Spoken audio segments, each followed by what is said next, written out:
इयत्ता 3री धडा 18वा प्रामाणिकपणाचे फळ. मुलांनो, आपण नेहमीच खरे बोलले पाहिजे, प्रामाणिकपणे वागले पाहिजे, कारण प्रामाणिकपणाचे फळ नेहमीच चांगले मिळते. तर अशाच एका प्रामाणिक लाकूडतोड्याची गोष्ट आपण प्रामाणिकपणाचे फळ या पाठात वाचणार आहोत. एक लाकूडतोड्या होता. एके दिवशी तो लाकूड तोडण्यासाठी जंगलात गेला. नदीजवळ एक सुकलेले झाड होते. त्या झाडाची लाकडे तोडण्यासाठी तो झाडावर चढला. झाडाची लाकडे तोडता तोडता त्याची कुऱ्हाड नदीत पडली. आता काय करायचे? तो विचार करू लागला. तेवढ्यात नदीतून जलदेवी वर आली. तिच्या हातात सोन्याची कुऱ्हाड होती.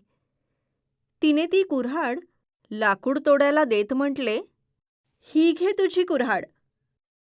तो म्हणाला, "ही माझी कुऱ्हाड नाही." जलदेवी चांदीची कुऱ्हाड घेऊन आली. तिने ती कुऱ्हाड लाकूड तोड्याला देत म्हटले, "ही घे तुझी कुऱ्हाड." तो म्हणाला, "ही कुऱ्हाड पण माझी नाही."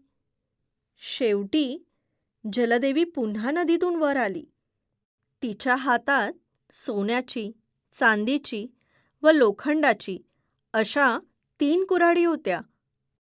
तिने सगळ्या कुऱ्हाडी लाकूडतोड्याला देऊ केल्या. पण लाकूडतोड्या म्हणाला, "जलदेवी, माझी कुऱ्हाड लोखंडाची आहे, तीच मला दे." त्याच्या या प्रामाणिकपणावर प्रसन्न होऊन जलदेवीने त्याला सगळ्या कुऱ्हाडी बक्षीस म्हणून दिल्या.